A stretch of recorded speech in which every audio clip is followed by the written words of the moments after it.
नमस्कार दोस्तों, आप सभी लोग का मैं रोहित कुमार directstudy.com पे बहुत बहुत स्वागत करता हूं।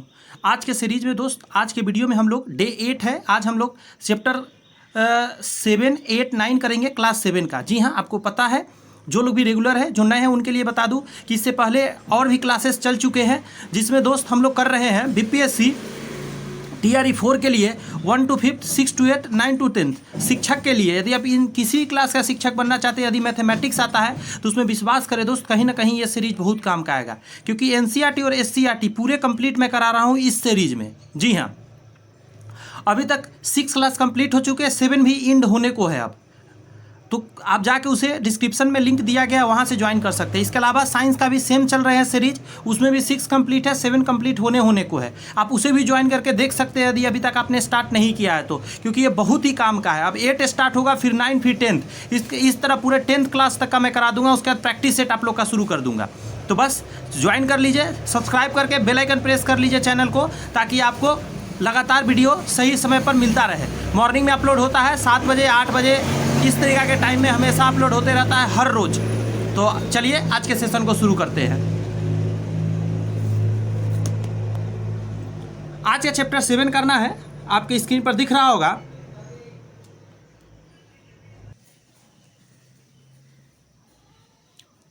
पहला क्वेश्चन आपके सामने ये है कि ये जो लिखा गया है, राशियों की तुलना करना है, कंपैरिजन ऑफ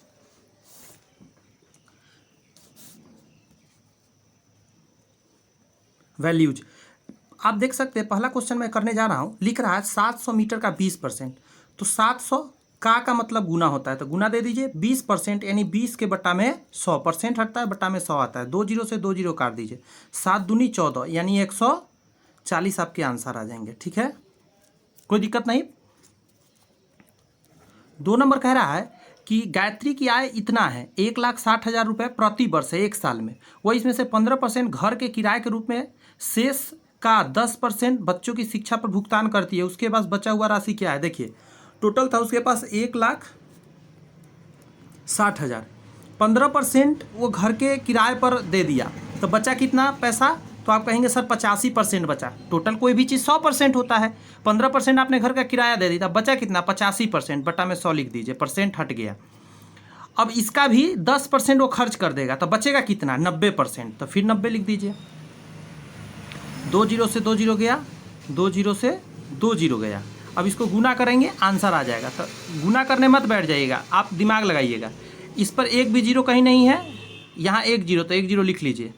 अब सबका पहला से गुना करिएगा, ये जीरो खत्म अब कहानी, तो मैं ऐसे कट कर दे रहा हूँ। ठीक है, 9 से करिए 5 में, और 5 से करिए 6 में, तो 9 पचे 45, 45 छक्का, तो 45 छक्का, तो 6 पचे 30, फिर जीरो आएगा लास्ट में।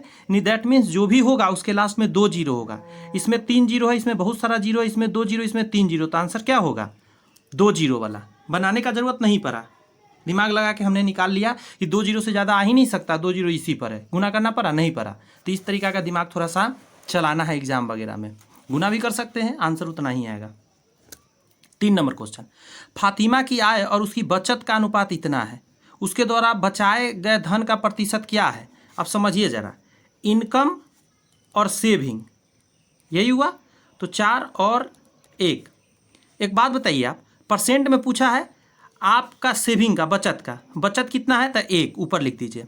और परसेंट निकालने के लिए पहले आय नीचे लिखना होगा, तब गुना 100 करना पड़ेगा, फिर परसेंट आपका आ जाएगा। इसको सॉल्व करके काटिए, कितना बार में? 25 बार में कटेगा, तो 25% आंसर हो जाएगा। क्लियर है? तो जी सर क्लियर है।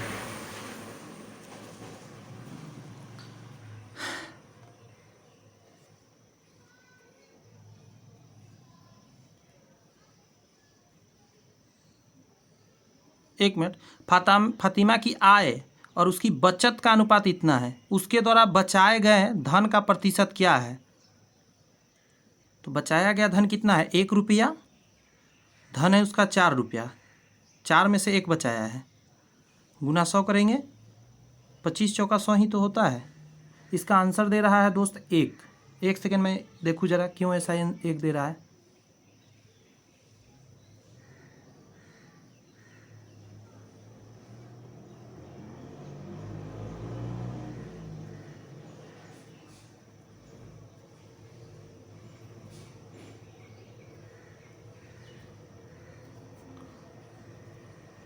पता नहीं।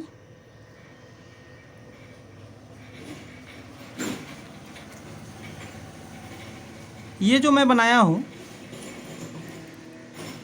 किताब में क्या कह रहा है कि आप क्या करो, ऊपर 1 लिखो, बचत ऊपर लिखो और टोटल नीचे कर दो 5 गुने 100 कर दो, काट के आएगा 20%।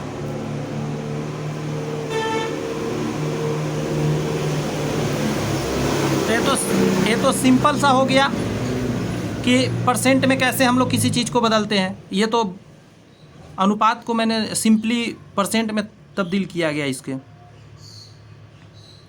चलिए इसको मैं बाद में देखता हूँ ऐसा क्यों किया गया है 20%। वैसे आंसर 25% मेरे हिसाब से आ रहा है, बुक में दिया है 20%, तो इसको छोड़ते हैं अभी, थोड़ा देर में देखता हूँ मैं। आगे करते हैं। 0.07 किसके बराबर है?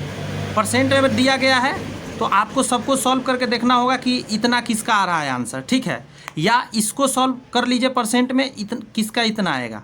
तो कुछ नहीं करना है, इसको यदि परसेंट में बदलना है तो 100 से गुना करना पड़ेगा। और इन सभी को बनाने के लिए सबके बटा में 100 लिख के सॉल्व करना होगा। तो जो आपको आसान लगे वो कर लीजिए। तो मेरे को आसान लग रहा है 100 से गुना करना, क्यों? क्योंकि इसमें 4 बार हमको करना होगा, इसमें एक ही बार में हो जाएगा। देखिए 0.07 है, गुने 100 कर देता हूँ, ठीक है। अब इतना परसेंट में आ जाएगा तो 2 जीरो यहाँ से हटेगा और 2 इधर अंक आ जाएगा, तो कितना हो जाएगा? सोचे 7% हो जाएगा ना। तो आंसर हो जाएगा क्या है, यही वाला, ठीक है।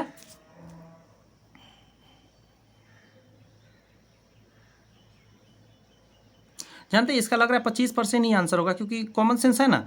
बचाए गए धन का प्रतिशत क्या होगा? तो कितना में बचाया 1 रुपया? 4 रुपया तो उसका इनकम ही है, क्या लिखा? आय। तो 4 में 1 बचाया ना, तो 1 ऊपर 4 नीचे, 25%। इसका सोल्यूशन मुझे लग रहा है ना कि गलत दे रखा है, बट जब तक 100% कन्फर्म नहीं होगा मैं गलत इसको 100% नहीं कह सकता। एक स्काउट शिविर में 40% स्काउट्स गुजरात राज्य के थे, ठीक है। इसमें 20% अहमदाबाद से थे। अहमदाबाद से शिविर में स्काउट का प्रतिशत कितना है? अब यहाँ पे समझना है। देखिए अहमदाबाद से 20% है और कहाँ से 40% है गुजरात राज्य से। अब शिविर में तो टोटल आएगा ना बच्चा, यहाँ से भी यहाँ से मिलाकर। बात समझ में आ रही है कुछ? तो टोटल 60। तो एक तरीका तो मैं ऐसे कर सकता हूँ, नीचे टोटल 60 लिख दूँ, अहमदाबाद का पूछा है तो अहमदाबाद ऊपर लिख दूँ और गुने 100 कर दूँ। जैसे 20 तिहाई 60, 3, अब 3 से इसमें भाग दिया तो कितना आएगा? 33 पूर्णांक समथिंग आ जाएगा 5 का। ऑप्शन फिर मैच नहीं किया।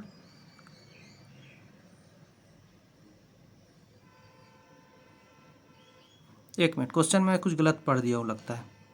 करा एक स्काउट शिविर में 40% स्काउट गुजरात राज्य से, इसमें से 20, अच्छा इसमें से 20% अहमदाबाद से थे। अच्छा गुजरात में ही अहमदाबाद है ना, ऐसे होगा, ऐसे होगा। देखिए लेट मान लीजिए ना, ऐसा मान लेते हैं टोटल 100 है, तो इस 100 में से गुजरात से कितना? 40%। दैट मीन्स 40 बच्चा कहाँ से? गुजरात से। इसमें से भी कितना? 20% है अहमदाबाद से, तब 20% इसका निकाल दीजिए। 2 जीरो से 2, 4 दूनी 8, 8 बच्चा जो था अहमदाबाद से था। चलिए कह रहा है 4500 रुपये का कितना प्रतिशत इतना रुपए होगा। तो ये जो कहना चाह रहा है कि 4500 रुपया है, इसका कितना परसेंट? मान लेते 1%, बटा में 100 लिखिए, कितना हो जाना चाहिए? 9000 हो जाना चाहिए। क्लियर है? 2 जीरो से 2 जीरो, 45 से इसको काट दे, 45 दूनी 90, 200। आंसर क्या आ जाएगा?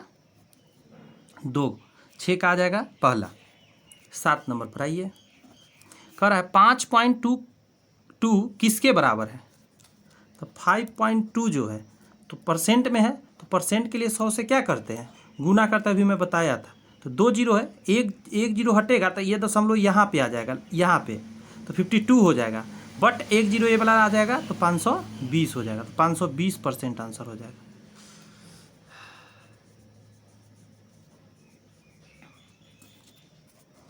आगे बढ़ें। 8 नंबर ये रहा, आपके स्क्रीन पर दिख तो रहा है। 3:8 का अनुपात किसके बराबर है? तो 3 ऊपर लिखिए, 8 नीचे लिखिए। अब इसको 100 से गुना कर दीजिए, परसेंट में आ जाएगा। तो काटते हैं 4 से, 4 दूनी के 8, 4 से काटेगा 25 चौका 100, 25 तिहाई 75, 75 बटा 2 को कितना कहिएगा? तो 37 दूनी 74 होता है ना, 37.5 हो जाएगा। तो 8 का क्या आंसर हो जाएगा? 2 नंबर। क्लियर है? 9 में कह रहा है इतना परसेंट किसके बराबर है, तो कुछ नहीं कीजिए, 2 2 5 लिख दीजिए और परसेंट हटा के बटा में 100 लिख दीजिए, इसको काट दीजिए। अब तो 25 से काटते हैं, 25 चौका 100, 25 नमैया 225, तो 9:4 आना चाहिए। देखिए ये नहीं होगा आंसर, ये होगा 9:4। ठीक है? तो जी सर ठीक है, आगे बढ़िए, कोई दिक्कत होगा बताते चलेंगे। और पसंद आ रहा है वीडियो, समझने को मिल रहा है, बहुत कुछ नया बेसिक क्लियर होते जा रहा है, तो इतना ही छोटा सा रिक्वेस्ट करेंगे, चैनल सब्सक्राइब करके बेल आइकन जरूर प्रेस करिए। एक साइकिल 1800 रुपये में खरीदी जाती है, अच्छी बात है। 12% के लाभ पर बेची जाती है, इसका विक्रय मूल्य कितना होगा? आप समझिए, आपने 1800 में कोई चीज़ की ना, 12% लाभ कमाया, तो 1800 तो आप लेवे करिएगा, 12% एक्स्ट्रा लीजिएगा, यानी कितना लीजिएगा टोटल? 112% आप लीजिएगा। अब इसको गुना कर दीजिए, 18 के पार आता है तो 18 दूनी 36 के 6, एक ही को के लास्ट में 6 है, तो यही आंसर हो गया। अब गुना मत करने लग जाइएगा बैठ के, क्योंकि यूनिट डिजिट से आपका काम हो गया। एक क्रिकेट बैग 800 रुपये में खरीदा गया और 1600 में बेचा गया, तो अर्जित लाभ कितना है? तो दुगना में बेचा गया, 100% का लाभ हो गया। आप खुद सोचिए ना, 800 का चीज़ 1600 में बेचे, तो इसको बनाने का क्या जरूरत है? डबल हो गया ना, तो 100%। वैसे निकालने का तरीका बता रहा हूँ। इतना बेचा गया, इतना का सामान, तो कितना का प्रॉफिट हुआ? तो आप कहेंगे सर 800 का प्रॉफिट हुआ। कितना पर हुआ? तो आपने कीना था 800 में, आपने कीना था 100 गुने 100%, 800 से 800 गया 100%। क्लियर है? जी सर क्लियर है। ये सब आपका इतना बेस धीरे धीरे मजबूत हुआ कि 8 और आसान, थोड़ा आसान लगेगा, 9 फिर आसान लगेगा, 10th आसान लगता जाएगा, लेकिन डायरेक्ट 10th से पढ़ाने लग जाऊंगा तो दिक्कत हो जाता है। इसीलिए बहुत सारे स्टूडेंट को मैथमेटिक्स में प्रॉब्लम खड़े हो जाते हैं। कह रहा है एक किसान एक भैंस 4400 रुपये में, 44,000 रुपये में एक गाय 18,000 रुपये में खरीदता है। वह भैंस को 5% की हानि पर बेचता है, लेकिन गाय को 10% लाभ कमाता है। लेकिन लेन देन का शुद्ध परिणाम क्या है, कितना रुपया का है? आप समझिए बात। तो टोटल कॉस्ट प्राइस निकाल लेते हैं यहाँ पे, कितना उसको कॉस्ट खर्च हुआ टोटल। तो जोड़ लीजिए ज़रा, 3 जीरो पहले लिख देता हूँ ऐसे और जोड़ता हूँ, 8 4 12 के 2 हासिल 1, अच्छी बात है, हासिल 1, 4 1 5 1 6, यानी टोटल उसका खर्च हुआ 12,000। अब देखिए घटना क्या हुआ, उस घटना को करते हैं। 44,000 रुपये का चीज़ था, 5% हानि पर बेच दिया, यानी बेचा कितना पर? तो 95% पर बेच दिया, अच्छी बात है। इतने इसको पैसा मिला, 5% कम मिला, प्लस 10% लाभ पर बेचा, यानी 18,000 का आइटम को 10% का लाभ कमा लिया। 10% लाभ का मतलब है कि उस 110 पे बेचा होगा, बेसिक सा बात है। अब देखिए कि कितना रुपया टोटल उसको सेल करके आया, सेलिंग प्राइस टोटल कितना आया सेल करके उसको, यहाँ से पता चलेगा। थोड़ा गुना उना है इसमें, कर लेते हैं। 2 जीरो से 2 जीरो कटा, 2 जीरो से 2 जीरो कटा। अब इसको गुना करना है, देखिए हम एक लाइन में करेंगे गुना, जीरो लिखेंगे, 5 चौका 20 हासिल 2 हो गया, तो हम इधर लिख लेते हैं। अब देखिए क्या करेंगे, इससे इसमें किए थे, अब क्या करेंगे, इसका इससे और इसका इससे करेंगे, मतलब बाहर बाहर और भीतर भीतर। तो 9 चौक 36, अब 5 चौका 20, 36 और 20 जोड़ेंगे तो 56 आएगा। 57 58, 58 के 8, 58 के 8 हासिल 5। अब जैसे शुरू में किए, फिर भीतर बाहर किए, अब देखिए इधर पीछे पीछे करेंगे। 9 चौक 36, 36 और 5 41, तो 41 लिख लेंगे। तो इसका गुना हो गया आपका, प्लस यहाँ गुना करते हैं तो 0 पहले लिख लेते हैं, यहाँ भी एक 0 है तो 0 लिख लेते हैं। अब देखिए 11 से गुना करने का नियम है कि इसी से काम हो जाएगा। 8 लिख लीजिए, इन दोनों को जोड़ के लिख लीजिए और पीछे वाला लिख दीजिए, हो गया। अब इन दोनों को ऐड भी कर लेते हैं, 2 0 2 0 2 0, 8 दूनी 16 के 6 हासिल 1, 9 1 10, 1 11 के 1 हासिल 1, 4 1 5 1 6। यानी यहाँ पे क्या हुआ, आपको सेलिंग करके कितना आया, तो 61,600 रुपया आया, और आपने 62,000 रुपया में खरीद कर लाया था। अब आपको बताइए घाटा हुआ या नफ़ा हुआ? तो आप देख रहे हैं आपको सीधा सीधी घाटा लग रहा है ना, 400 रुपये का। 400 रुपये इसमें ऐड करिएगा तो 62,000 हो जाएगा। 400 का आपको गड़बड़ी हो गया, तो यही 400 आंसर होगा इसका। 400 रुपये की लाभ नहीं हानि हो गया। 12 का आंसर क्या कही? एक मिनट, अब कहाँ गलती कर दिया मैं? इसका भी थोड़ा सा मिस्टेक हो गया दोस्त, मिलाना पड़ेगा शायद, नहीं तो हो सके आंसर सही भी हो सकता है।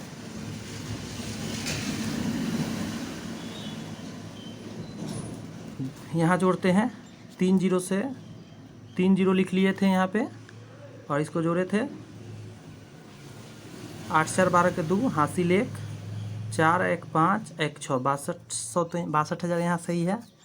5% निकाले, हानि हो गया तो असल में बिका 95 में। ठीक है भाई, 2 जीरो से 2 जीरो गया, गुना मिला लेते, 1 जीरो ये था और 5 चौका 20 के जीरो हासिल 2 आया था, 9 चौक 36, अब हाँ 5 चौका 20, 36 और 10 46 और 10 56, 56 57 58 के 8 हासिल 5, 9 चौक 36, 36 और 5 41 ही तो होता है, यहाँ सही है। यहाँ देख लेते हैं जीरो, एक इस पर भी जीरो, तो 0 8 1 9 और 1 यहाँ भी ठीक है। 2 जीरो का 2 जीरो लिख लिया, 8 दूनी 16 के 6 हासिल 1, 9 1 10 1 11 के 1 हासिल 1, 4 1 5 1 6 6100 ठीक तो है। अब यहाँ 6200 लिख के घटाएंगे तो 0 0 1 हासिल 10 में 4 0 0 सही तो है। 400 तो सही आ रहा है। क्वेश्चन क्या है? लाभ कमाता है, शुद्ध लेन देन क्या होगा? 400 की हानि आ रही है दोस्त। मैं इसका ज़रा सॉल्यूशन में देख रहा हूँ, 1 सेकेंड मुझे दीजिएगा।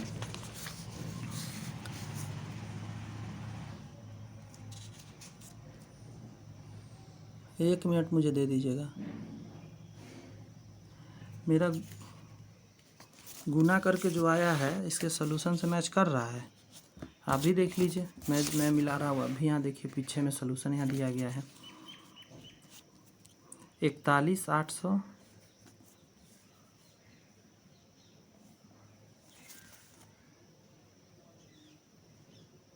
देखिए जरा, यहाँ भी आया है ना हानि 400 का, इसका भी सॉल्यूशन करके बुक का भी, मेरा भी उतना ही आ रहा है, हम परेशान हो रहे हैं। इसका जो आंसर लिखा है ना वहाँ गलत लिख दिया है। बताइए 12 का 1 है, देखिए तो 12 के 1 में क्या है ना 200 रुपये की हानि है। यहाँ देखिए कहाँ गया देखिए, है ना गड़बड़ किया हुआ। यही सब गलती के कारण क्या होता है, समय लैप्स होता है। चलिए कोई नहीं, हो बाने रिवीजन तो हम लोग कर लिए ना 2 बार, एक ही क्वेश्चन होता गया ना, 12 कैलकुलेट भी हम लोग कर लिए। चलिए इस क्वेश्चन को देखिए 13 नंबर, समझ गए कैसे बना है? बेसिक सा है। किताब में थोड़ा सा ना लॉन्ग प्रोसेस देता है तो इसीलिए थोड़ा सा घबराना नहीं है। यदि मोहन की आय रमन की आय से 25% अधिक है तो रमन की आय मोहन की आय से कितना कम है? ये देखिए, ये इस टाइप का क्वेश्चन खूब आता है, ये इंपॉर्टेंट में मानिएगा, स्टार मारता हूँ, ऐसा क्वेश्चन आता है। ठीक है, और बहुत बच्चा कंफ्यूज कर जाता है कि आखिर इसको कैसे सॉल्व किया जाए। बहुत आसानी से तरीका बताता हूँ। पहला नाम है मोहन, फिर रमन है, तो मोहन रमन कर आए। यदि मोहन की आय रमन की आय से 25% अधिक है, इससे 25% ज़्यादा है, तो ये 100 होगा तो कितना होगा? 125। बताइए ज़रा, बात समझिएगा ज़रा। यदि मोहन की आय रमन की आय से 25% अधिक है तो ये 100 है, तो ये 125, क्योंकि कोई चीज़ 100% होता है, 25% ज़्यादा है, नहीं 25 जोड़ दिए। ठीक है, तो रमन की आय मोहन की आय से कितना कम है? रमन का आय मोहन की आय से कितना कम है? इससे कितना कम है? तो कहिएगा 25 का कम है। किससे? तो मोहन से। ये ध्यान रखना, किससे? तो मोहन से। तो नीचे मोहन का डाल दीजिए और परसेंट में बदलने के लिए 100 से गुना कर दिए, 25 से काटिए, 25 25 100, 25 चौका 100, 25 25 100, 5 से काटिए 20% आंसर हो जाएगा। ये सी नंबर आंसर। ठीक है, 3 नंबर। इसको पीछे करके एक बार और ज़रूर देख लीजिएगा, अगर पहला बार आप देख रहे हैं तो। बहुत लोग तो ये जानते हैं पहले से, जो हमको फॉलो करते हैं ना, मेरा वीडियो देखते हैं मैथ्स वगैरह का, चैनल पे और भी मौजूद है वीडियो पुराना, उसको भी जो देखते हैं जाके, उनका बहुत स्ट्रांग हो जाएगा। क्योंकि मैं बहुत खाली ट्रिक नहीं पढ़ाता हूँ, मैं बेसिक लेकर चलता हूँ। क्योंकि बेसिक ही जब आप अच्छा से बनाने लगेंगे ना, तो आपसे सारे क्वेश्चन सॉल्व होने लगेंगे। बहुत लोग को लगता है कि बेसिक अलग चीज़ है, ट्रिक अलग चीज़ है। नहीं दोस्त, ऐसा कुछ नहीं है। 14 नंबर कहता है 30,000 रुपये पर 3 वर्ष के लिए 15% प्रति वर्ष दर से साधारण ब्याज कैसे निकलेगा।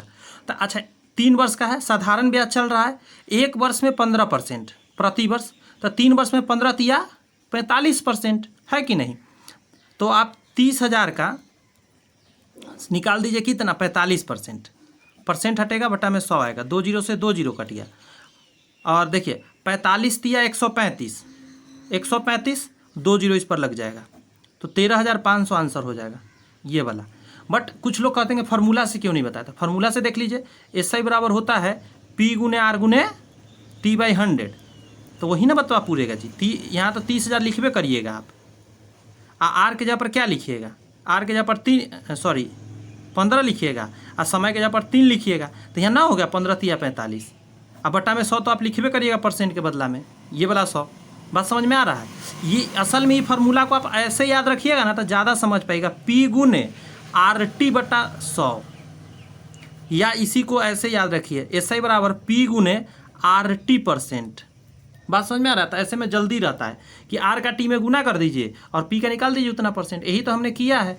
यही फार्मूला को थोड़ा सा चेंज कर दिया, ये 100 इसके बटा में भेज दिया, P को इधर कर लिया, क्योंकि R का ही परसेंट 100 नीचे लाता है ना, इसीलिए तो RT% हो गया। और भी आएगा ना क्वेश्चन, तो देखिएगा आपको समझ में आ जाएगा। अगला क्वेश्चन बनाइए, आपको दिख रहा है यहाँ पे 15 नंबर। ज़रूरत फार्मूला लिखते चलिएगा, नोट से मैथ का कम से कम बनाना चाहिए, अदर सब्जेक्ट ना बने चलेगा, मैथ में फार्मूला लिखते चलिएगा। जिनका प्रैक्टिस थोड़ा कम है, याद है तो अच्छी बात है, नहीं तो एगो डायरी पतला सा रखिए या कॉपी, जिसमें लिखते चलिए। देखिए हम लोग रखते हैं, है ना, इस तरीका के पतला सा, देखिए इसका मोटाई कितना है, बस इतना ही पेज का है, ज़रूरत चीज़ इसमें लिखते चलना चाहिए। कह रहा है 3,000 रुपये पर 2 वर्ष के लिए साधारण ब्याज पर 11% प्रति वर्ष की दर से प्राप्त राशि क्या है। तो फिर से आप निकाल सकते हैं, तो इन दोनों का गुना कर दीजिए, साधारण ब्याज देख लिए तो 11 दूनी 22% टोटल मिलेगा। तो देखिए कैसे निकालें, मुँहे पर मैं निकाल सकता हूँ, फिर भी लिख देता हूँ। 22% इसका निकालना है, बट्टा में 100, 2 जीरो से 2 जीरो, 22 तिया 66, 66 पर 1 जीरो।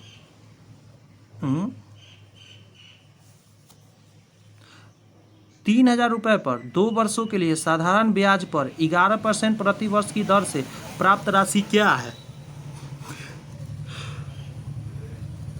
11 दूनी 22, 22 बटा 100, 2 जीरो से 2 जीरो गया, 3 दूनी 6, 3 दूनी 6, 1 जीरो। हाँ सॉरी, कितना आया, तो टोटल आया 660। तो राशि जखनी प्राप्त होगा तखनी खाली सूद तो नहीं मिलेगा, ये तो सूद हुआ ना, मतलब ब्याज हुआ, तो ब्याज सिर्फ नहीं इंटरेस्ट मिले, इंटरेस्ट के साथ क्या मिलता है, मूलधन भी मिलता है रिटर्न करते समय, तो इसीलिए इसमें ऐड कर देंगे। तो क्या आ जाएगा 3,660, 3,000 तो मिलेगा ही मिलेगा। क्लियर है जी सर, क्लियर है। 16 नंबर पर चलिए सर। कह रहा है 12,000 रुपये पर 1 महीने के लिए साधारण ब्याज पर 10% की दर से क्या होगा। अब समझदार बनना है आपको, 12,000 रुपये है, तो चलिए पहले 12,000 लिखिए यहाँ पे। अब देखिए 1 महीने के लिए साधारण ब्याज पर 12% प्रति वर्ष, सॉरी 10% प्रति वर्ष, ये 10% कितना दिन पर मिल रहा है, तो साल में मिल रहा है, तो 1 महीना में कितना मिलेगा, 12 से भाग दे देंगे, बटा में 100 कर देते हैं। बात समझ में आया, 2 जीरो से 2 जीरो गया, 12 से 10 बार में, यानी 100 कितना मिलेगा, 16 का 100, 16 का 100 आ जाएगा आंसर। आपने समझा या क्या मैंने किया, ये जो रेट है साल भर का है, महीना का बात किया तो 12 से भाग दे दिया इसमें, और जो परसेंट हट के 100 आता है वो तो आएगा ही आएगा।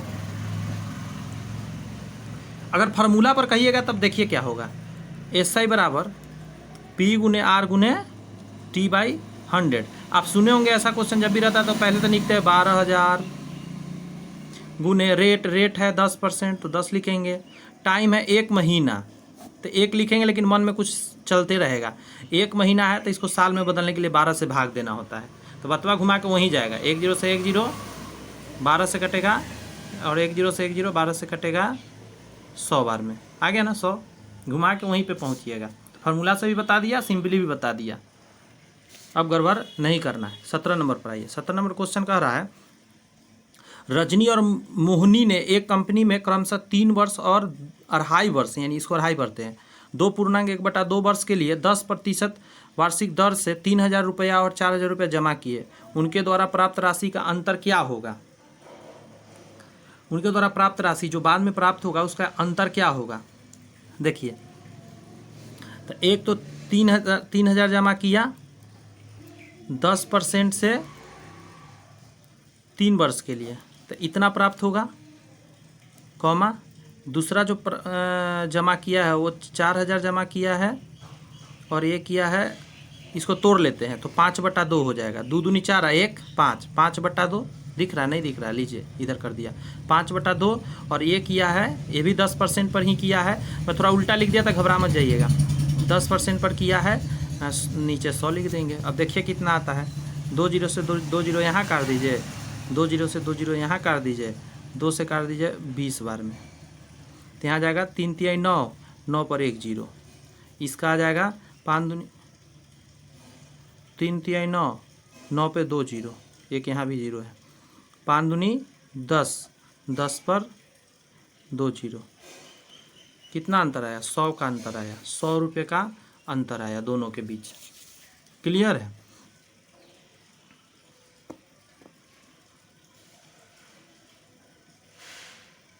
हम्म, 17 का कह रहा है 1100, ये वाला अब कहाँ गलती हो गया? चलिए फिर से मिलाना पड़ जाएगा एक बार। दर से 3,000 रुपया था, 3,000 गुने 10 और गुने 3/100, 2 जीरो से 2 जीरो, 3 तिहाई 9 पर 2 जीरो, ठीक है। 4,000, ठीक है, इसको तोड़ेंगे, 2 दूनी 4 1, 5/2 और गुना 10/100, 2 जीरो से 2 जीरो, अच्छी बात है, 2 से कटा 20 बार में, 5 दूनी के 10,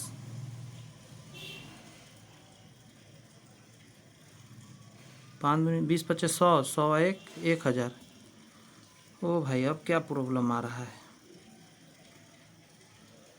अच्छा, सॉरी, माफ़ी चाहते हैं, हाथ जोड़कर आप लोग से माफ़ी चाहते हैं, हमको याद आ गया।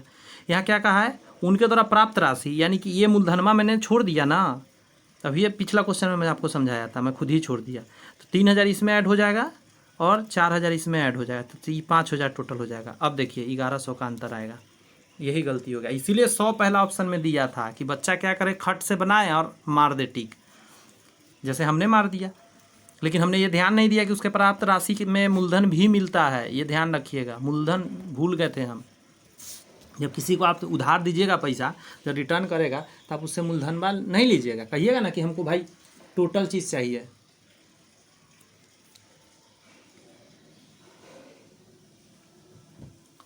कोई भी प्रॉब्लम हो कमेंट्स आप लोग ज़रूर कीजिएगा, कमेंट्स आप लोग के बहुत कम आते हैं, कमेंट्स थोड़ा करिएगा तभी तो मुझे अच्छा लगेगा, नहीं तो अरे कुछ नहीं तो बहुत सारे स्टूडेंट गुड मॉर्निंग का मैसेज देते हैं कि हाँ भाई मैं क्लास देखने आ गया, चाहे गुड आफ्टरनून, गुड इवनिंग, आप ये तो कर सकते हैं। कैसे हम लोग क्लास करने जाते हैं तो करते हैं, थोड़ा अच्छा लगता है, मुझे भी अच्छा लगता है, मैं आपको रिप्लाई ज़रूर दूंगा। यदि x का 90% 315 किमी है, मैं लिखता हूँ पहले, x का 90% 315 किलोमीटर है, तो x का मान क्या है? देखिए कैसे निकलेगा, 1 जीरो से 1 जीरो गया, 9 से काटिए, 9 तिया 27, 27 और 9 पचे 45, ई जीरो चला जाएगा यहाँ पे, यहाँ से हट के गुना में यहाँ पे 350 हो जाएगा, तो 350 किलोमीटर हो जाएगा। 19 नंबर कह रहा है क्वेश्चन कि एक वस्तु को 329 रुपये में बेचने पर एक डीलर को 6% की हानि होती है, इतना में बेच रहा है, इतना हानि हो गया, तो वस्तु का क्रय मूल्य कितना है? अब समझिए बात को, 100 रुपये का सामान था, 100 रुपये का सपोज सामान था, उसने इसे बेचा 6% के हानि पर, तो इस वस्तु पर 6% का हानि किसे होगा? तो 6% का हानि का मतलब है कि वो हो जाएगा 94% पर बेचा होगा, 94% पर बेच दिया, तो कितना में बेच दिया? 329 में बेच दिया। अब देखिए x बराबर हो जाएगा आपका, ये परसेंट हटेगा बटा में 100 आएगा, तो ये 100 इस पे चल जाएगा, 329 के ऊपर यहाँ पे और नीचे 94, अभी कटेगा से काटना है फिलहाल और सॉल्व करना है, डेसिमल में जा सकता है, मेहनत लग सकता है, तो काटना शुरू करते हैं। आधा करते हैं इसका फ़िलहाल, या कोई और चीज़ से कटेगा जल्दी?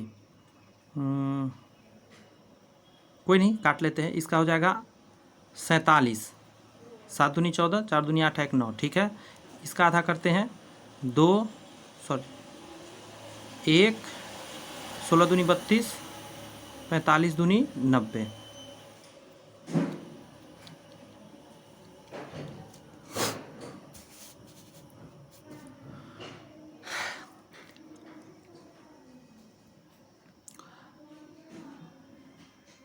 सात पच्चे 35, लग तो रहा है कि कट जाना चाहिए। अच्छा, इसका देख लेते हैं। 19 का है 4 आंसर, 19 का 4, हाँ कटेगा। देखिए सीधा सीधा है, डेसिमल नहीं है, इसका मतलब ये 47 से कट जाएगा। तो मैं अभी भाग नहीं दे रहा हूँ, आप 47 ऐसे लिख के 47 1 6 4 5 0 इसको आप भाग दे लीजिएगा। तो जैसे देख रहे हैं यहाँ ऐसी दिख रहा है कि 4 चौका 16, तो ज़्यादा हो जाएगा ना, 7 चौका 28 एक्स्ट्रा हो जाएगा। तो आप 3 बार में लगाइए, 7 21, 2 हासिल हो जाएगा, 4 3 12 13 14 हो जाएगा। यहाँ पे 3 आ जाएगा, यहाँ 2 आ जाएगा, इधर तो कट जाएगा। 5 उतारिए और सीधा सीधा 5 बार में लग जाएगा। अभी मैंने बोला भी था 7 पचे 35, बस वही रूल लगा, काम हो गया। एक जीरो यहाँ डाल दीजिए तो कितना आ जाएगा? 750। नेक्स्ट क्वेश्चन 20 नंबर ये रहा आपकी स्क्रीन पर, सॉल्व करके बताइए। देखिए 25% लिखा गया है। पहले एक लाइन है तो लाइन खींच दीजिए, खटाक से इसे बन जाएगा 25 बटा में 100 हो जाएगा। का मतलब गुना, 50 गुना 100 नीचे लिखिए, 100 नीचे 100 लिखिए। तो ऊपर का सब लिख दिया, नीचे क्या है? गुना 25 गुना 50, 100 से 100 गया, 50 दूनी 100, 25 चौका 100, ऊपर बात खत्म।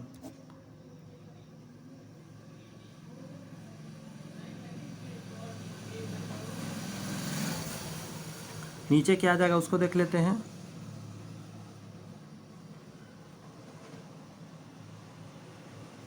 अच्छा, सब परसेंट में है तो गुना में यहाँ पे आपको 100 लिखना पड़ेगा परसेंट में लाने के लिए। बात समझ में आ रहा है? अब काट देते हैं, 50 दूनी के 100, 2 से 2 गया, अब आ जाएगा 25 चौका, नीचे यही ना बचा, 25 चौका 100। तो इतना परसेंट आंसर आ जाएगा, क्योंकि ये 100 आपने गुना किया तो परसेंट में आ गया। अरे यार आपको तो दिखा नहीं, मैं ऊपर ध्यान दिया नहीं, सॉरी कैमरा पे। कोई नहीं, एक सेकंड फिर समझा देता हूँ। हमने क्या किया, 25 था तो 25 बटा 100 लिखा, 50 था तो 50 बटा 100 लिखा, 100 था तो 100 बटा 100 लिखा, क्योंकि सब में परसेंट लगा था। नीचे जो था उसको मैं गुना में लिख दिया। अब काट दिया, इस 100 से इसको काट दिया। बात समझ में आया? सॉरी, इस 100 से इस 100 को काटा, 50 से इस 100 को 2 बार में काटा, इससे 4 बार में काटा। यहाँ तक समझ में आ गया? अब क्या किया, मैंने इसको गुना 100 कर दिया, क्योंकि परसेंट में सब ऑप्शन था। 100 से गुना किया, 50 से काटा 2 बार में, इस 2 से 2 काट दिया, तो ऊपर में कुछ नहीं बचा, नीचे में 25 और यहाँ 2 4 बटा, तो 25 चौका 100 हो गया। ऊपर में 1 बचा तो 1 लिख दिया, और ये 100 से हमने गुना किया इसलिए परसेंट लिख दिया। अब इसको सॉल्व करना है, तो 2 जीरो हटेगा, 2 अंक बाद दशमलव हो जाएगा, तो 1 अंक तो ये खुद है, 1 अंक और 1 जीरो लग जाएगा, यहाँ दशमलव आ जाएगा। तो 0.01 पॉइंट जब भी रहता है इसके पीछे अपना मन से एक जीरो दे देते, इसका ऐसे कोई वैल्यू नहीं है, बस दे देते अच्छा लगने के लिए। तो 0.01% आंसर आएगा, परसेंट यहाँ जाएगा। नहीं ये नहीं होगा, सॉरी गलत टिक लगा दिया मैं, ये होगा। ठीक है,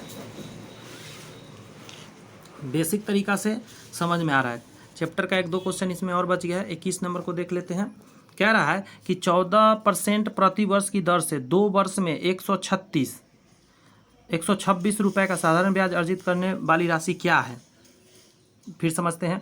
14% प्रति वर्ष की दर से 2 वर्ष में 126 रुपये का साधारण ब्याज अर्जित करने वाला। फॉर्मूला लिख लेते हैं। SI बराबर होता है P गुने R गुने T/100। SI की जगह पर लिख दीजिए 126 रुपया बोला है, P तो पता ही नहीं है, रेट के ऊपर 14 लिख दीजिए, टाइम की जगह पर 2 लिख दीजिए, बटा में 100 लिख दीजिए।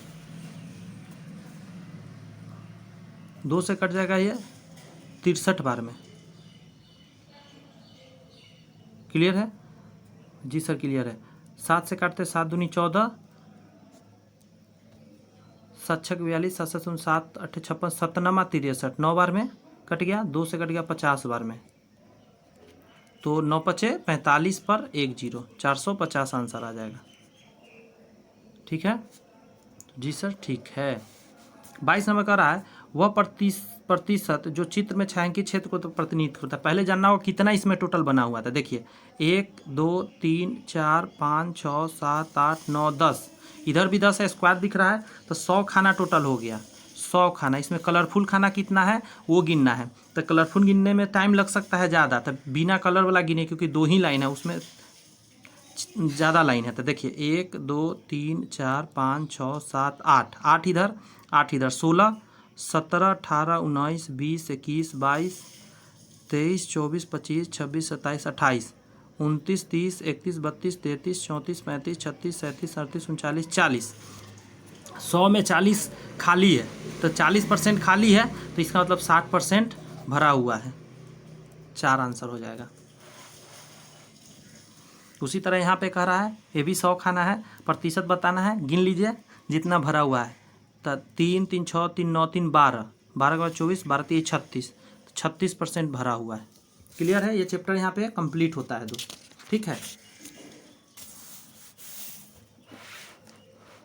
चैप्टर नंबर 8 आ गया है आपके सामने।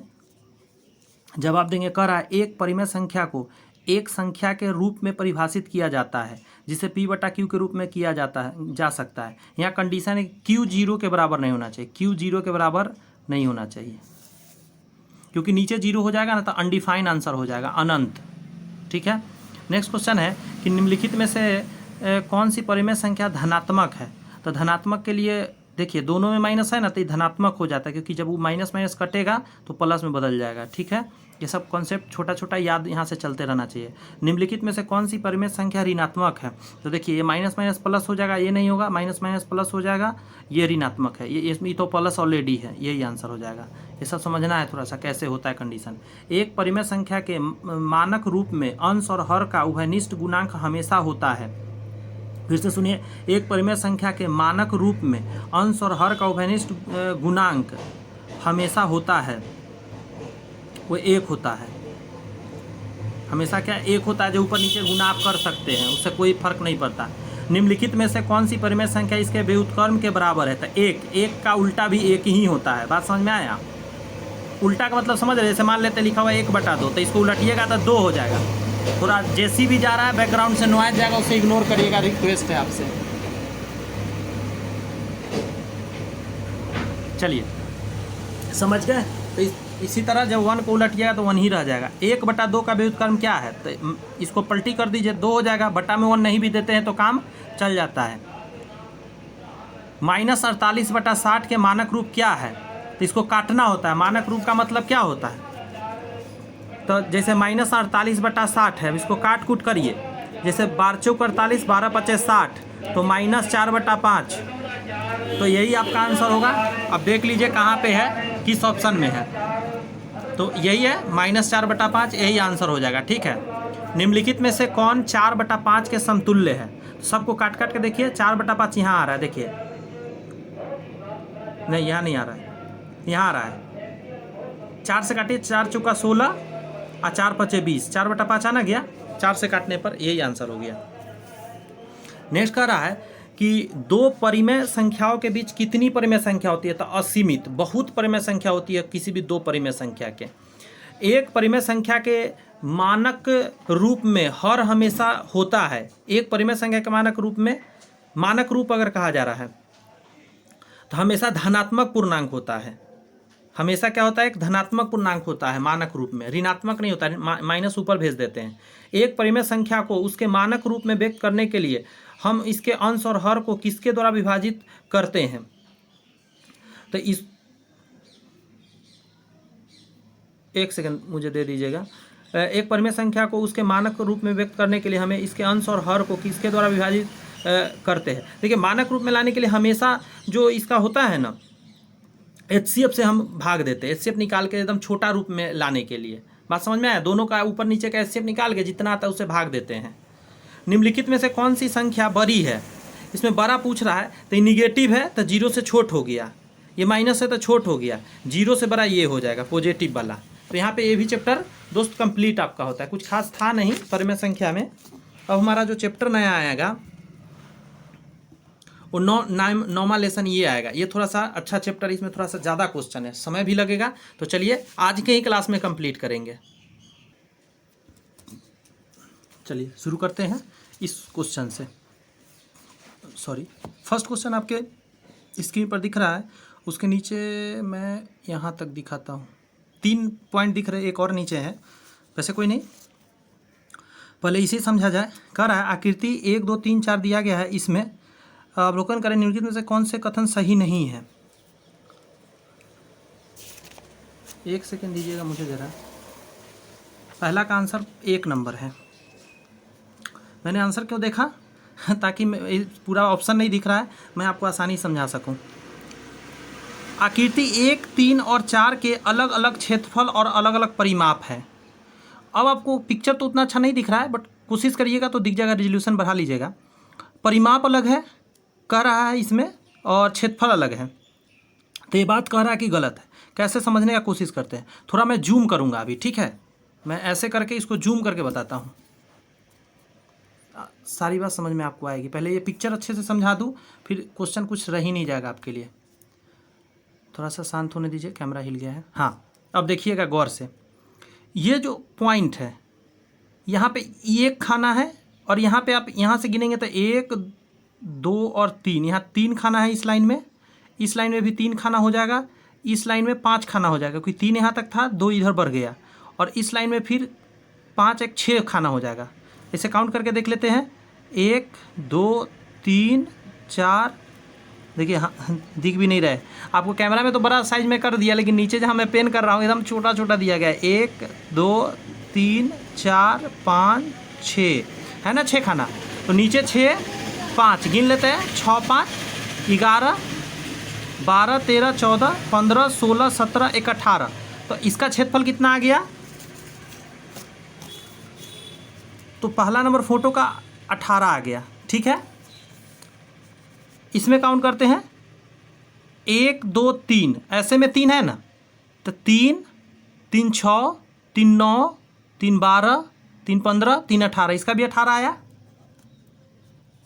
यहाँ पे क्या लिखा था, पहला ऑप्शन अब निकाल के दिखा दे रहा हूँ, इसीलिए गलत हुआ था। आकृति 1 3 4 के अलग अलग क्षेत्रफल और अलग अलग परिमाप है। अच्छा, 3 अब देखना पड़ेगा, क्योंकि अभी हमने 2 ही को देखा है। तीसरा नंबर ये है, यहाँ पे 1 है, ये यहाँ पे 3 हो जाएगा, यहाँ पे 5 हो जाएगा, यहाँ पे 6 हो जाएगा।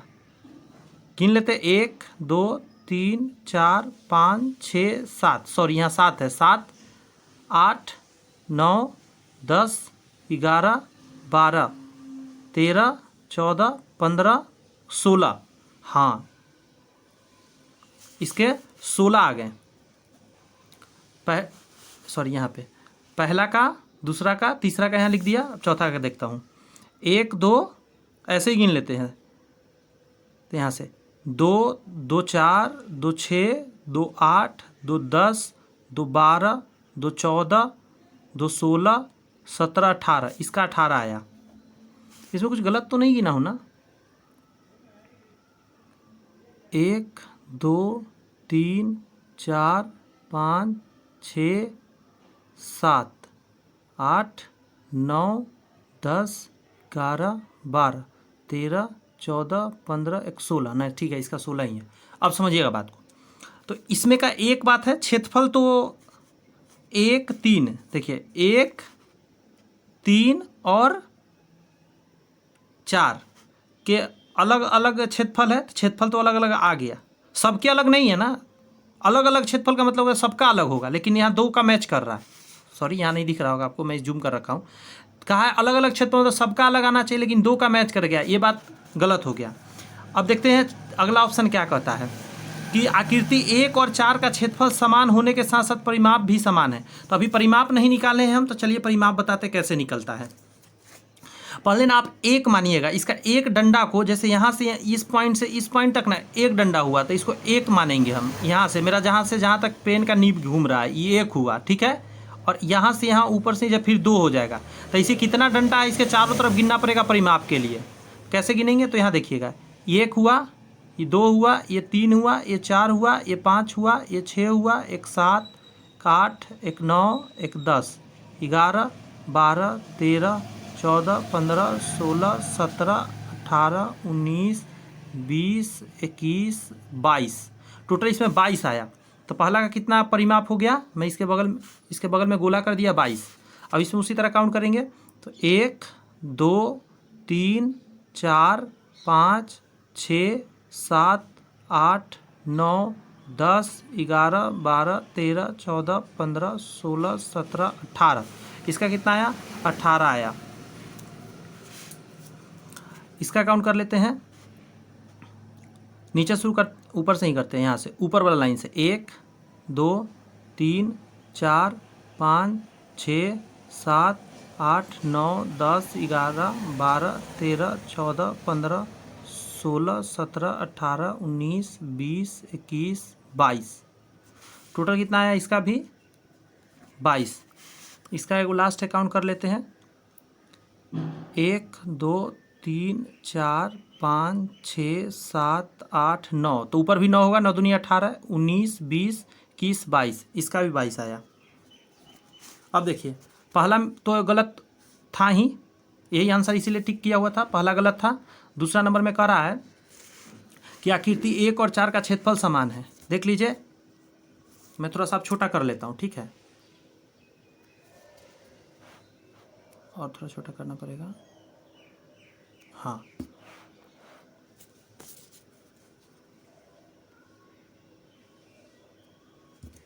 इतना काफ़ी है। अब मुझे बहुत देखने में दिक्कत हो रहा था, बहुत छोटा छोटा था, बट वो जूम किया था तो बता भी पाया, वरना बताना भी दिक्कत हो जाता। अब देखिए इस क्वेश्चन में कह रहा है आकृति 1 और 4 का क्षेत्रफल समान है। एक का क्षेत्रफल, देखिए ये क्षेत्रफल था, समान है, ये सही बात है, और इसका परिमाप समान है, तो परिमाप भी देखिए 22 है, तो ये बात सही है। पूछा था गलत कौन है, तो गलत पहला वाला इसीलिए निकला था क्योंकि इसका क्षेत्रफल अलग अलग कहा था, क्षेत्रफल जबकि मतलब यहाँ कहा था अलग अलग, लेकिन 2 का समान था यहाँ पे 18। अब देखिए नेक्स्ट क्वेश्चन में इसमें कह रहा है आकृति 1, 2, 4 का क्षेत्रफल समान है। 1, 2 और 4 का क्षेत्रफल समान है, तो हाँ समान है। अगला कह रहा है 1, 3, 4 का परिमाप समान है समान। 1, 3 और 4 का परिमाप समान है। तो इस तरीका का पकड़ सकते हैं इसको। क्लियर है, कोई प्रॉब्लम नहीं। आकृति वाला पिक्चर में दे सकता है एग्जाम में, ऐसा मत सोच के चलिए कि आकृति नहीं देगा भाई, ये सब माइंड से निकाल दीजिए। कुछ भी दे सकता है, बीपीएससी है, कुछ भी दे सकता है, जो उसका दिल में आएगा वो कर देगा। वो कर रहा है, ये जो पिक्चर दिया गया है, इतना इतना आयाम वाले एक आयताकार टुकड़े को इतना कागज के आयताकार सीट में काटा गया है चित्र के अनुसार। कागज के शेष सीट का क्षेत्रफल बताइए। ये काट के आपने हटा लिया, तो शेष का क्षेत्रफल बताइए। तो कुछ नहीं करना है, 6 × 5 = 30 यानी पूरा का क्षेत्रफल आ गया, और 3 दूनी 6 इसका आ गया, तो 30 में से 6 हटा दीजिए, तो 24 आंसर आ जाएगा बचा हुआ का। बात समझ में आया। अगला ये रहा आपकी स्क्रीन पर क्वेश्चन, कह रहा है 36 इकाई वर्गों को जोड़कर एक आयत बनाया जाता है। अच्छी बात है, इसकी परिधि सबसे कम होती है। आयत की परिमाप क्या है?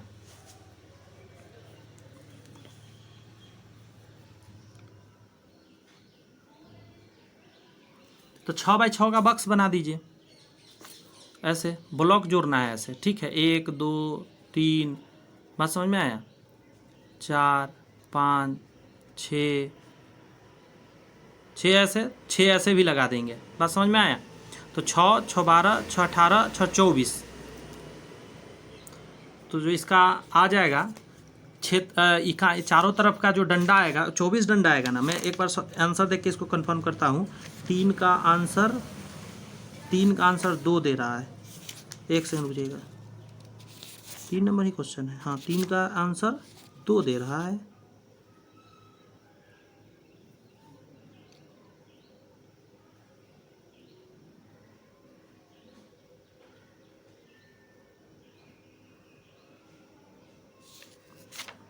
अच्छा, सबसे पहले हम एक क्षेत्रफल आपको दिया हुआ है, क्षेत्रफल दिया है 36, तो यहाँ से हम साइड निकालते हैं। तो साइड कहिएगा सर 6 का आएगा, लेकिन नहीं, ये हम कैसे जोड़ सकते हैं? ये सबसे छोटा इसका क्या है, मतलब परिमाप है। जोड़ने तो नहीं बैठ सकते, कौन सा बुद्धि लगाया जाए। 9 चौक 36, 9 4 13, 13 दूनी 26। अच्छा, 9 और 4 का कम्बिनेशन बैठाना पड़ेगा। एक तरीका और लगा के देखते हैं, चूँकि 36 इकाई है तो क्षेत्रफल तो 36 ही आएगा। ठीक है, हम ऐसा करते हैं कि क्षेत्रफल को 6 गुने 6 तोड़ते हैं। ठीक है, अब क्या है ना, इसको आपको और डिटेल तोड़ना है, यानी टोटल इसका प्राइम फैक्टर कर दीजिए। तो 2 गुने 3 कर सकते हैं, 2 गुने 3 कर सकते हैं। अब ये करने से पूछेंगे क्या होगा, तो जो आपको वर्ग बनाना है तो छोटा छोटा से मिलके एक वर्ग बन रहा है स्क्वायर ऐसा करके, और एक इससे बन रहा है। कभी कभी कोई संख्या देगा उसमें एक से ज़्यादा, जैसे सपोज कीजिए कि 5 का स्क्वायर भी आ जाता। बात समझ में आया? तो 2 को अलग एक जगह रखते और 15 का स्क्वायर एक जगह करते ऐसे। और जो हमारा आयत होता 2 दूनी 4 और 2 दूनी इतना आ जाता, इतना बाई इतना का आता। तो इसका परिमाप निकाल देते, साइड ये हो जा, मतलब लंबाई ये हो जाता, चौड़ाई ये हो जाता। इसमें दिक्कत हो रहा है, आइए हम आप अपना में बताते हैं। जो हम लोग का चल रहा था यही ना चल रहा था, 2 गुने 3 और 2 गुने 3, 6 को तोड़ा था। तो अब 2 को 2 है तो एक जगह लिख दिया था, 3 को 2 है तो एक जगह लिख दिया। अब देखिए 3 3 9 हो जाएगा, यहाँ 2 दूनी 4 हो जाएगा। तो इसका 4 और 9 से आप साइड आपको मिल गया। ठीक है, अब इससे जो निकालिएगा ना परिमाप, यही सबसे छोटा परिमाप होगा। तो कैसे निकलता है, 2 इंटू लेंथ प्लस ब्रेथ होता है ना जी।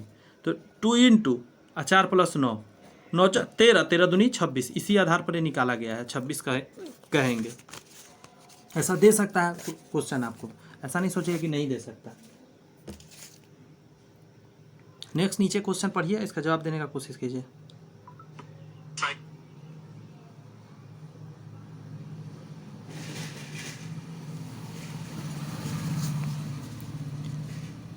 एक तार को 22 सेंटीमीटर भुजा वाले वर्ग को बनाने के लिए मोड़ा जाता है। अच्छी बात है, वर्ग होगा 22 सेंटीमीटर भुजा मोड़ा जाता है। यदि तार को पुनः एक वृत्त बनाने के लिए मोड़ा जाता है, अब इसी तार को वृत्त बनाना है, तो इसका परिमाप कितना हो जाएगा, तो 22 22 22 22 22, 22 चौक 88। तो इसका जो परिमाप हो जाएगा 88 हो जाएगा। एक वृत्त बनाने के लिए मुड़ा जाता है, तो इसकी त्रिज्या क्या होगी, इसका त्रिज्या निकालना है आपको। तो ये तो निकल गया था, 2 पाई आर होता है ना, फार्मूला जानते हैं इसका परिधि का, यही हो जाएगा 88 के बराबर। 2 गुने 22 बटा 7 गुने आर बराबर 88। 2 से काटिएगा 4 4, 22 से 2 बार में कटेगा, यानी आर बराबर ये 7 नीचे उधर जाके गुना हो जाएगा, 7 दूनी 14। आंसर क्या आ जाएगा आपका, ये आ जाएगा 2 नंबर। 5 नंबर क्वेश्चन कह रहा है कि प्रश्न 4 में प्राप्त वृत्त का क्षेत्रफल भी बताइए। तो क्षेत्रफल निकालने के लिए यहीं के बाद अब कैलकुलेशन बढ़ जाएगा, पाई आर स्क्वायर करना होता है, 22 बटा 7 आर स्क्वायर इन 14 गुने 14, 7 से काट दीजिए, 7 दूनी 14, 4 दूनी 8 दूनी 16। यूनिट डिजिट से हो सकता था बट कोई नहीं। देखिए अब इसको कैसे करेंगे, 14 दूनी 28, इधर है 22, इसको हम कर देंगे 11, 2 उसमें गुना कर देंगे तो 28 दूनी 56। क्यों ऐसा किया, ताकि 11 से गुना करना बहुत आसान होता है। 6 लिख दीजिए, इन दोनों को जोड़ दीजिए, 6 5 11 का 1 हासिल 1, और ये लास्ट वाला में इसको जोड़ दीजिए हासिल को, यही आंसर आ जाएगा। 6 1 6 मतलब 3 नंबर। 6 नंबर कह रहा है कि एक आयत का क्षेत्रफल और वृत्त का क्षेत्रफल बराबर है। आयत कुछ इस टाइप का होता है और वृत्त कुछ इस टाइप का होता है। यदि आयत का आयाम दिया हुआ है 14 और इधर 11, मतलब इसका चौड़ाई 11 लंबाई इतना, तो वृत्त का त्रिज्या क्या होगा, तो इसका क्षेत्रफल निकालने के लिए गुना कर देते हैं। तो 11 गुने 14 और इसके बराबर में कर देंगे इसका पाई आर स्क्वायर कर देंगे। तो 11 गुने 14 और पाई नीचे आ जाएगा, तो 22 बटा 7 बराबर आर स्क्वायर। समझ में आया, ये पाई आता नीचे तो 22 बटा 7 वैल्यू होता है, 22 बटा 7, 7 नीचे ने लिख के ऊपर लिख दिया। अब देखिए 11 दूनी 22, 2 से कटेगा 7 बार में, तो 2 को 7 और 2 को आर, तो 1 आर कितना के बराबर, 1 को 7 के बराबर। तो आंसर क्या आ जाएगा, 6 का 7 आ जाएगा। इस पिक्चर का सॉल्व करना है हमको। 7 नंबर का कह रहा है इसका क्षेत्रफल निकालना है, छायांकित भाग का क्षेत्रफल निकालिए। ठीक है, यहाँ 1 सेमी है, यहाँ 3 सेमी है, और यहाँ 1 सेमी, यहाँ 3 सेमी, यानी सीधा सीधा कह रहा है कि आधा आपको जानना है, मतलब आधा का क्षेत्रफल निकालिए। तो इधर कितना है टोटल देखिए, 3 1 4, इधर नीचे 5 है, तो 5 चौका 20 आया, 20 का आधा कर दीजिए, 10 आंसर हो जाएगा। ठीक है, क्योंकि पूरा का क्षेत्रफल और ये आधा है उसका। 8 नंबर कह रहा है एक समांतर चतुर्भुज ABCD का क्षेत्रफल किसके बराबर नहीं है। देखिए इसका निकालने का आसान है, बेस इंटू हाइट होता है, तो AD गुना BE हो सकता है, कहीं तो है ऐसा है, ये नहीं ऑप्शन, इधर देखिए, इधर हो सकता है DC Guna BE, DC Guna BE, यही आंसर होगा पहला ही, क्योंकि देखिए AD गुना BE आए समांतर चतुर्भुज, एक होता है समचतुर्भुज, समांतर चतुर्भुज है ABCD, यानी आमने सामने का बराबर होगा। बेस इंटू हाइट होता है, तो बेस ये है, एक में मिलाने दीजिए अच्छे से, DE कह रहा है भाई, D कभी लिखा ही नहीं सकता। अच्छा इसको देखते हैं, BE गुना BC, सॉरी गलत मैं देख रहा था, BE यहाँ E है, यहाँ F है, BE Guna AD, BE Guna AD ये हो सकता है। अगला कर रहा है BE गुना BC, तो ये डंडा बराबर होता है, तो AD के जगह पर BC भी लिख सकते हैं, तो A भी संभव है। और BF गुना DC ये भी हो सकता है, लेकिन ये संभव नहीं है, तो हमारा रियल आंसर क्या होगा, ये होगा। बात समझ में आया, ये सब आंसर नहीं होगा। बेस इंटू हाइट होता है, जैसे इसमें अब कह रहा है कि MNO का क्षेत्रफल बताना है, MNO इसका क्षेत्रफल बताना है, तो इसका क्षेत्रफल इसके क्षेत्रफल के बराबर होगा, क्योंकि कोना से काट रहे हैं आप। बात समझ में आ रहा है, तो आप कह सकते हैं इसका क्षेत्रफल क्या है, 1/2 बेस गुने हाइट होता है।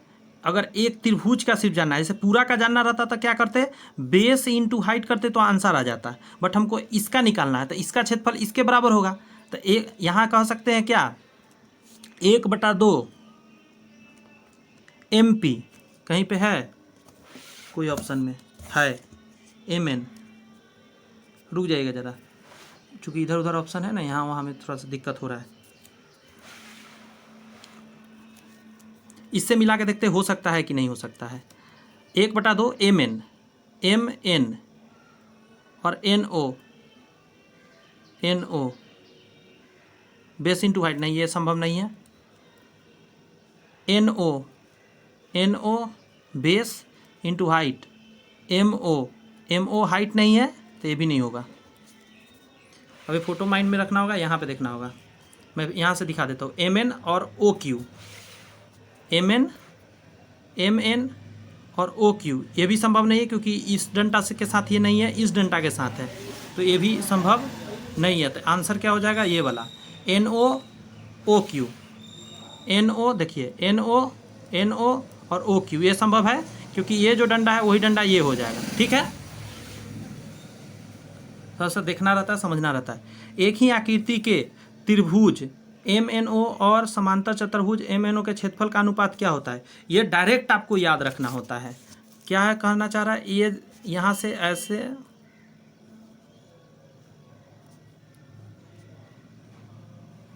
ये बेस समान है और एक ही आकृति में एक त्रिभुज भी है और एक इसी जगह से बना हुआ आती है, तो 1/2 का अनुपात होता है।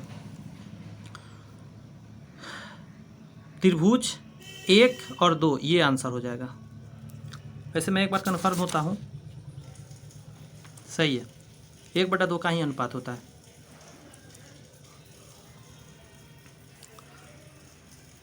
MNO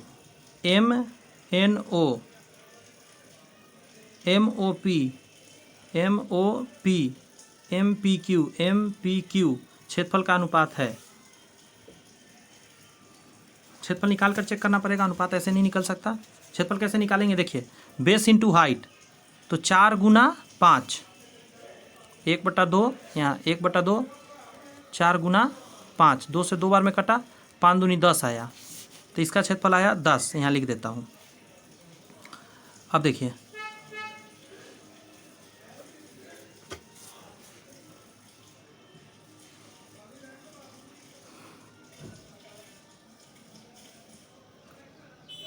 हाँ, ये क्वेश्चन में भी कुछ रॉन्ग मुझे लग रहा है, क्योंकि ये क्या है डंडा बता तो नहीं रहा है, तो फिर ये तो क्लियर करना मुश्किल हो गया। अगर ये माध्यिका होता तो ये आधा आधा क्षेत्रफल में बांटता। एक तरीका ये हो सकता है 4 2 6 2 1 3। एक तरीका ये होता है कि ये जो ऊपर से आता है ना, जिस मतलब अनुपात में ये जो डंडा जिस रेशियो में होता है ना, इसका क्षेत्रफल उसी रेशियो में बढ़ जाता है। ठीक है, तो मैच तो कर रहा है ऑप्शन पहला। ठीक है, 2 1 3 जो मैंने तरीका से अपनाया है अभी, बट आंसर से कंफर्म होता हूँ। ठीक है, 11 का आपका है 1, सही है। तो ये काम कर जाएगा। ऐसे सोल्यूशन में इसका क्या दे रखा है,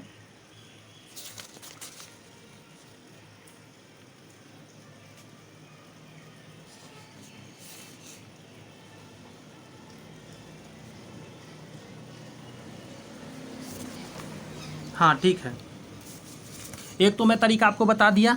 ठीक है, क्यों ऐसा होता है इसके पीछे लॉजिक बताऊँ क्या, थोड़ा समय लगेगा, कोई नहीं लॉजिक बताता हूँ। देखिए असल में जब इसका क्षेत्रफल निकाल रहे थे ना, तो आपने क्या किया, 1/2 बेस गुने हाइट। इसका क्षेत्रफल निकालोगे तो उसी तरह करोगे, 1/2 और फिर 5 गुने हाइट है ना, 5 गुने 2 करोगे। ठीक है, यहाँ से फिर क्या हुआ, 2 से 2 गया, 5 आना गया, क्योंकि हर बार उतना ही कट के आएगा। इसका अब निकालना हो तो 1/2 बेस हो गया 6 और हाइट हो गया 5, यहाँ काटिएगा 3 बार में कटेगा, 5 3 15। अब देखिए 10 5 और 15 काटिए इसको, 5 2 10, 5 1 5, 5 3 15, आना गया उतना ही। तो इसका टेक्निक क्या होता है कि इसका जो बेस होता है, जब हाइट पता हो तो बेस को ही वो कर दीजिए, खाली रेशियो निकाल दीजिए, वही आंसर हो जाता है। ये बहुत काम की बात बताया हूँ, कोई नहीं, कैसे भी चलेंगे आपका आंसर आ जाएगा। देखिए जब भी एक होता है सम चतुर्भुज, एक होता है समांतर चतुर्भुज। सम चतुर्भुज का मतलब है सारे डंडा बराबर हो जाता है, उसमें ऐसे तिरछा रहेगा, चारों बराबर रहेगा। लेकिन समांतर चतुर्भुज में कुछ इस प्रकार का खेला होता है, आमने सामने वाला बराबर होता है। इसका फॉर्मूला होता है ना कि एक हाइट गिरता है 90 डिग्री, तो हाइट गुने बेस होता है इसका, तो इधर से भी गिर सकता है और इधर से भी गिर सकता है। मतलब ऐसा थोड़े ना कि इधर से भी इधर इस पर गिर सकता है, वही यहाँ किया गया है। ठीक है, तो यहाँ ये डंडा 5 है, तो ये 10 है, इधर से 4 है, इधर 8 है। कह रहा है EFGH, कहाँ गया, EFGH का क्षेत्रफल क्या है, तो इसका बेस इंटू हाइट कर देंगे, आंसर आ जाएगा। कहीं से भी करेंगे आ जाएगा। जैसे देखिए ये 10 लेंगे, ये 4 लेंगे, 10 चौक 40 आंसर। इधर से जब आप लीजिएगा तो देखिए 8 5 40, ये 5 है, यहाँ 5 है, तो ये भी 5 है, 5 8 40 आंसर आ जाएगा। ठीक है, कह रहा है एक वृत्त के संदर्भ में पाई का मान किसके बराबर है। पाई का मान, तो एक फार्मूला होता है, हम दोनों देख लेते हैं, 2πr बराबर परिधि, बट यहाँ पे क्या कहा है, पाई का मान निकालना है। तो पाई निकालने के लिए क्या करिएगा, सॉरी एक मिनट, सॉरी जूम आउट हो गया था। तो पाई बराबर क्या हो जाएगा, परिधि बटा के नीचे 2r होना जाएगा। कहीं पे है ऐसा कुछ तो नहीं है। अच्छा एक और देखते हैं, क्षेत्रफल के रेशियो में देखते हैं, πr² बराबर क्षेत्रफल, तो पाई बराबर क्या कहिएगा, क्षेत्रफल बटा r²। यहाँ है क्या, अच्छा r² का मतलब क्या होता है, r गुना r, बात समझ में आया। पाई बराबर परिधि के सेंस में 2r का मतलब व्यास कह सकते हैं, परिधि बटा व्यास। यहाँ देखिए कहाँ है, परिधि बटा व्यास, परिधि ये हो सकता है, देखिए है कि नहीं संभव। क्षेत्रफल बटा व्यास तो नहीं कह सकते क्योंकि स्क्वायर है, लेकिन 2r को तो कह सकते हैं व्यास, क्योंकि आपको पता होना चाहिए एक त्रिभुज में जो त्रिज्या होता है, इधर r होता है, इधर भी r होता है, तब ना हम 2r कहते हैं। पूरा का नाम क्या है, व्यास, डायमीटर। क्लियर है ये क्वेश्चन। 14 नंबर यहाँ पे क्वेश्चन आपको दिख रहा है, बताइए। कह रहा एक वृत्त की परिधि हमेशा क्या होती है? इसके व्यास से 3 गुना से अधिक होती है। इसके व्यास का 3 गुना, इसके व्यास का 3 गुना से भी कम, इसकी त्रिज्या का 3 गुना। अब कैसे पता चलेगा? एक वृत्त की परिधि हमेशा क्या होती है, तो हमको एगो निकाल के देख लेते हैं कितना देर लगेगा। तो ऐसे करते हैं, जैसे मान लेते हैं 7 है, तो इसका परिधि निकालते हैं 2πr 2 गुने 22/7 गुने r 7 7 7 क्या 44। तो 7 चौक कितना गुना इसका हो रहा है? एक मिनट रुकिए, क्वेश्चन क्या है? एक वृत्त की परिधि हमेशा क्या होता है? इसके व्यास के 3 गुना। तो व्यास कितना है? 14। इसका व्यास यही ना होगा, इधर भी 7 होगा, 14। तो इसका 3 गुना है, 14 तिया 42, नहीं 3 गुना से ज़्यादा है, 3 गुना से अधिक। इसके व्यास का 3 गुना से कम नहीं, ये गलत हो गया। 3 गुना भी नहीं, इसकी त्रिज्या का 3 गुना नहीं, इसके व्यास के 3 गुना से अधिक, पहला आंसर हो जाएगा। समझ में आया कैसे निकालते हैं? कभी कभी नहीं अगर डायरेक्ट याद रहे तो कुछ मान लीजिए और बना लीजिए, इतना तो समझदार बनना ही पड़ेगा। कहता 5 सेमी व्यास के एक वृत्त की परिधि क्या है? 5 सेमी व्यास के, देखिए पूरा 5 है तो त्रिज्या क्या 5/2 हो ना जाएगा? तो जी सर हो जाएगा। परिधि निकाल दीजिए, 2πr 2 गुने 22/7 और गुने r के जगह पर 5/2, 2 से 2 गया, 5 दूनी 10, 5 दूनी 10 है कि 11, इसको 7 से भाग दीजिए, 7 × 1 = 7, 7 × 4 = 11, 7 चौक 37, 7 × 5 = 35, 7 × 6 = 42, 7 × 5 = 15 पॉइंट समथिंग आ जाएगा। क्लियर है?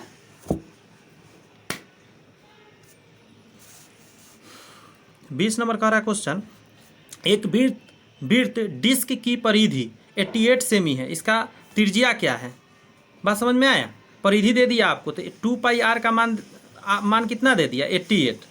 तो 2 गुने 22/7 गुने r बराबर 88, 22 दूनी 44, 44 से 2 बार में कटेगा, 7 दूनी 14 आंसर आ जाएगा। 7 उधर जाएगा ना, सॉरी हाँ सही तो है, 7 दूनी 14 आ जाएगा आंसर आपका, 14 सेमी।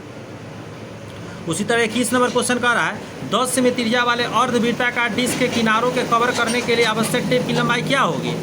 10 सेमी त्रिज्या वाले वृत्त होगा, 10 सेमी त्रिज्या वाले अर्धवृत्ताकार डिस्क, अर्धवृत्त मतलब यहीं तक है, ये ऊपर वाला नहीं है, इतना ही है। तो पहले तो आपको चाहिए 2πr के बटा में 2, यहाँ से यहाँ तक के लिए, क्योंकि पूरा का होता है 2πr, तो 2 से 2 गया, यानी आपको चाहिए πr और प्लस यहाँ से यहाँ टेप चाहिए और यहाँ से यहाँ टेप चाहिए, यानी 2 गो और r चाहिए आपको, कुल इतना चाहिए टेप। तो 10 था तो 10 से बनाते हैं, तो 22/7 गुने आ जाएगा 10 और प्लस 2 गुने 10, तो यहाँ हो जाएगा 20, इधर आ जाएगा 220/7, तो यहाँ 7 दूनी 14, 140 आ जाएगा। 140 में जब ये जोड़ेंगे तो 360 आ जाएगा, इसको 7 से भाग दीजिए, तो 7 × 5 = 35। तो देखिए 5 पॉइंट समथिंग एक ही जगह है ना, यही आंसर हो गया। पूरा नहीं भाग देते रहिएगा, बस आप सही जा रहे हैं तो एक बार भाग दीजिए, अब डेसिमल आएगा आगे आएगा, अपना सॉल्व होता रहेगा। हमारा काम हो गया इतना ही से। कह रहा है 8 मीटर व्यास वाले वृत्ताकार उद्यान का क्षेत्रफल क्या होगा? अब जैसे एक ऐसा है फोटो और 8 मीटर व्यास है, तो इसका त्रिज्या कितना होगा? 4, क्षेत्रफल निकालेंगे πr² होता है, तो 22/7, 4 चौका के 16 हो ना जाएगा, 4 यहाँ डालिएगा तो 4 चौक 16। अब देखिए इसका निकालना है, डेसिमल में जाएगा तो गुना करके फटाफट करना पड़ेगा। अब देखिए 16 दूनी 32 के 2 हासिल 3, 16 दूनी 32 और 3 35। अब इसको 7 से भाग दिया, 7 × 5 = 35, कट्टम कुट्टम एक 0 आएगा, 2 उतारेंगे, 50 पॉइंट समथिंग एक ही जगह है, यही आंसर हो गया। आप देख रहे होंगे हम भाग देने से एकदम बच रहे हैं, भाग देना नहीं चाह रहे। क्यों हम भाग दें? क्योंकि समय बर्बाद होता है, समय बर्बाद नहीं करना है एग्जाम में। जब निकल जा रहा है दिमाग लग के, तो दिमाग लग के निकाल लेंगे। करा m व्यास वाला एक फोटो होगा जिसका व्यास होगा m, तो त्रिज्या क्या होगा? m/2 होगा। वाले वृत्त का क्षेत्रफल जिनका त्रिज्या n और परिधि p है।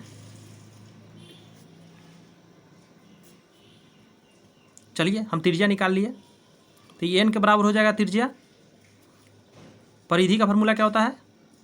अच्छा, क्षेत्रफल निकालना है तो पाई आर स्क्वायर होता है। परिधि तो पाई रहेगा, आर के जगह पर क्या डालिएगा?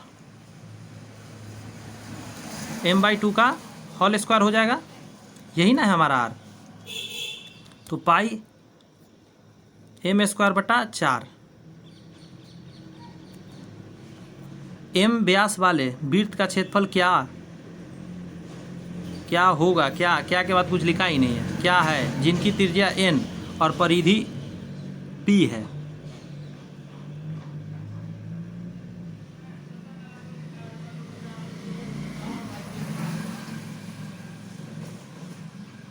तो इस सब से कोई मतलब नहीं है, क्षेत्रफल निकालना है, त्रिज्या पता है, पाई आर स्क्वायर। तो आर के जगह पर हम क्या डालेंगे? n, यही आंसर हो जाएगा 4।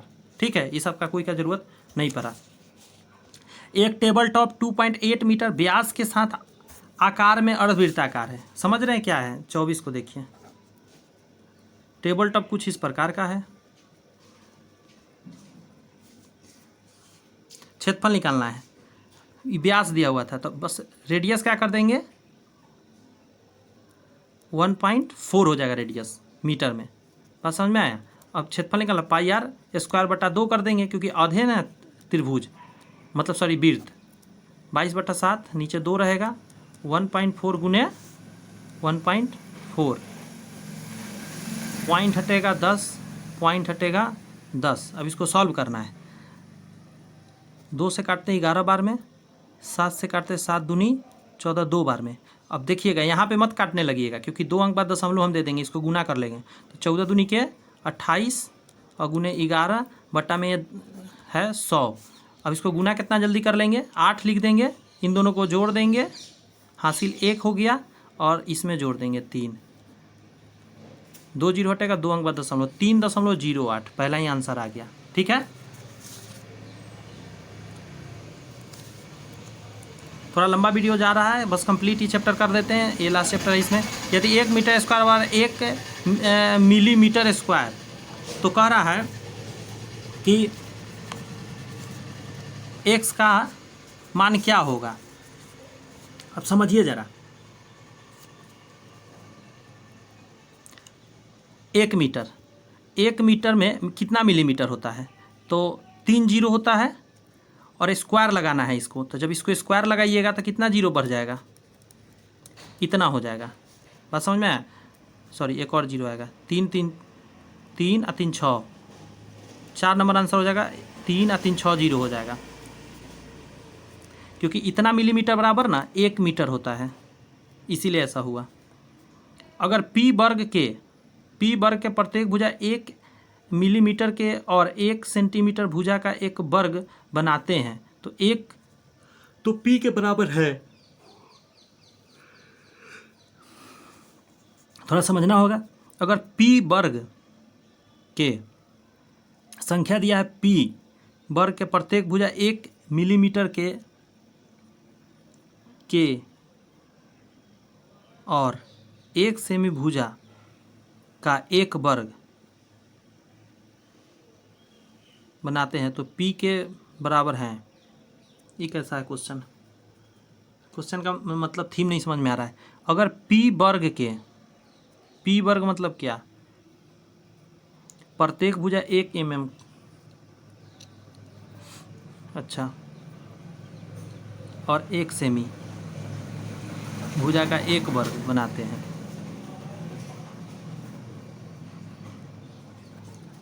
क्वेश्चन में कुछ रॉन्ग लग रहा है मुझे। 1 मिनट दीजिएगा, समय बर्बाद नहीं करेंगे। 1 मिनट 1 सेकेंड, सॉल्यूशन पर देखने समझ में आ जाएगा।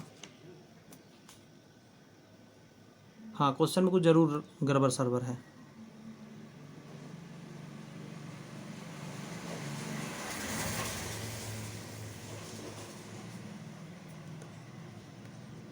देखिए, एक चीज़ कह रहा है, एक दिमाग लगाइएगा ज़रा। 1 mm का एक मतलब वर्ग बनना है, तो 1 mm आइए सेंटीमीटर, तो हम अलग 1 mm का एक है, और सेंटीमीटर में है 1 सेंटीमीटर का।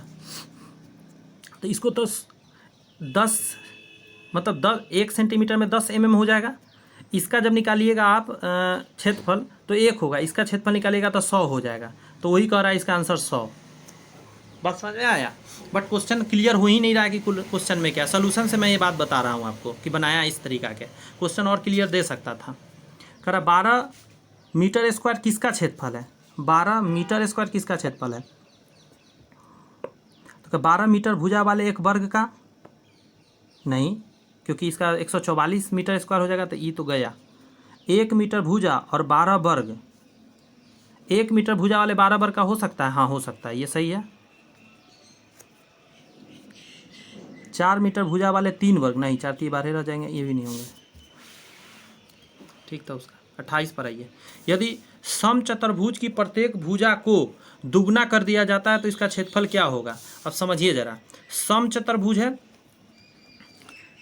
समांतर चतुर्भुज नहीं, समचतुर्भुज। समचतुर्भुज में अभी थोड़ा देर पहले बताया था, ये x का था। अब एक और समचतुर्भुज बनेगा जिसका डबल कर दिया जाएगा, तो इसका क्षेत्रफल कितना बढ़ जाएगा? तो क्षेत्रफल होता क्या है उसको समझना है आपको पहले। तो आपने एक चीज़ देखा होगा कि इसका 1/2 d1 इंटू d2 होता है। ठीक है, इसका असल में फार्मूला अगर आप देखेंगे तो इसको समझिए।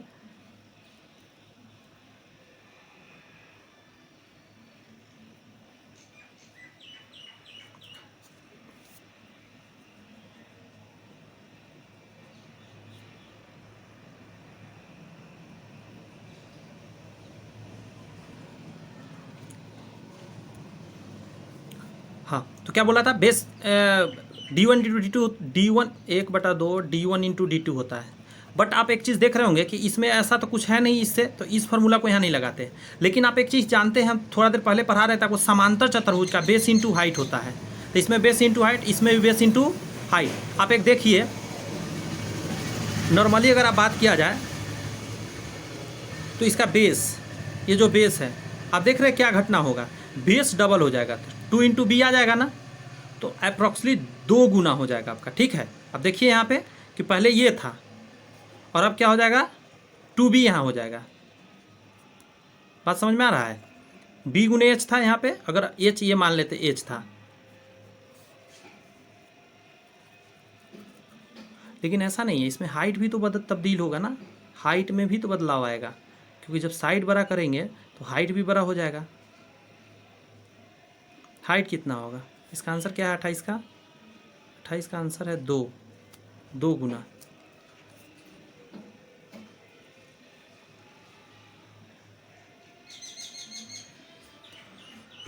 ये क्वेश्चन में थोड़ा सा सही लगा। बेस इंटू बेस भुजा क्या कर, यदि प्रत्येक भुजा को दुगना करते हैं, प्रत्येक भुजा दुगना करेंगे तो यहाँ पे आ जाएगा 2x। लेकिन हाइट को कैसे हम कहेंगे कि सेम है? हाइट भी तो तब्दील हो जाएगा, 2 गुना से ज़्यादा हो जाएगा, पता है आपको। 1 मिनट इसका सॉल्यूशन देखूँ क्या? 1 मिनट दीजिएगा तो मुझे। 28 का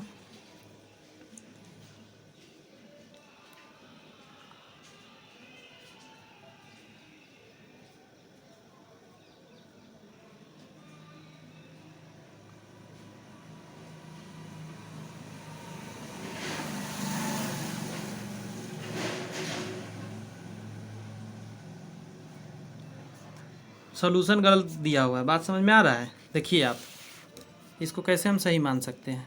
कह रहा है कि समचतुर्भुज की प्रत्येक भुजा a है, अच्छी बात है, मन में सोच लेते हैं a है। समचतुर्भुज का क्षेत्रफल क्या हो जाएगा? b गुने h, बेस इंटू हाइट होता है, तो 2b गुने h,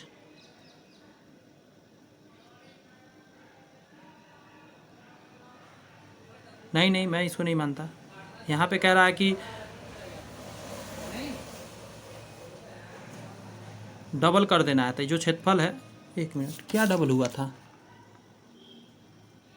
भुजा दुगना करना है, क्षेत्रफल भुजा दुगना करना है, तो 2 गुने b गुने h, मूल क्षेत्रफल का 2 गुना। नहीं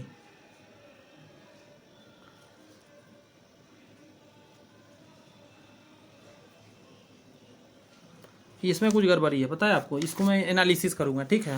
हम नहीं मान सकते, इसका 2 गुना से ज़्यादा जाएगा, मेरा पूरा दिल कह रहा है। मैं इस पे बैठ के थोड़ा सा मंथन करूँगा बाद में, ठीक है। अच्छा क्वेश्चन आया। 29 नंबर पढ़ते हैं। यदि एक समांतर चतुर्भुज की भुजाओं की उसकी कुल लंबाई से दुगना कर दिया जाए तो नए समांतर चतुर्भुज की परिधि कितनी होगी? देखिए 29 नंबर कह रहा है एक समांतर चतुर्भुज है, इसका एक्स है ये होगा और इसको मान लेते हैं वाई होगा, इसका परिधि होता है 2 × x+y, ठीक है। अब कह रहा है डबल करना है इसका, यदि एक समांतर चतुर्भुज की भुजाओं को उसकी मूल लंबाई से दुगुना कर दिया जाए। अगला में हो जाएगा यहाँ पे 2x और +2y, और ये फार्मूला का दोनों को दुगुना करना है तो 2 कॉमन आएगा, 2 कॉमन आ जाएगा तो यहाँ क्या हो जाएगा 2 गुने ये वाला 2 रहेगा और x+y। तो आप देख रहे हैं ये तो मैं कॉमन हो गया तो कितना हो गया, डबल हो गया ना, 2 गुना आंसर इसका सही जाएगा। 29 का देखिए 2, ये सही है। उसका मुझे अच्छे से देखना पड़ेगा क्योंकि उसमें कुछ लग रहा है कंट्राडिक्शन। 30 नंबर क्वेश्चन कह रहा है, 37 तक है, जल्दी जल्दी कर लेते हैं, ज़्यादा आप देर नहीं लगाऊंगा। यदि एक वृत्त की त्रिज्या उसकी मूल लंबाई से दुगुना कर दिया जाए, वृत्त है ये रहा त्रिज्या r, नया वृत्त में 2r कर दिया गया, तो वृत्त का क्षेत्रफल क्या होगा, यहाँ पे होगा πr², यहाँ हो जाएगा π4r², क्योंकि इसका स्क्वायर जैसी करेगा तो यहाँ 2 है तो 2 दूनी 4 हो जाएगा ना, तो कै गुना हो गया, 4 गुना हो गया, क्योंकि ये तो मैच कर रहा है, 4 गुना आंसर हो जाएगा। फार्मूला से ही ये सब निकल पाता है स्क्वायर करके। 10 सेमी त्रिज्या वाले वृत्त से काटे जा सकने वाले सबसे बड़े वर्ग का क्षेत्रफल क्या होगा। जैसे एक वृत्त है और इसमें से आपको सबसे बड़ा अथी काटना है, वर्ग काटना है।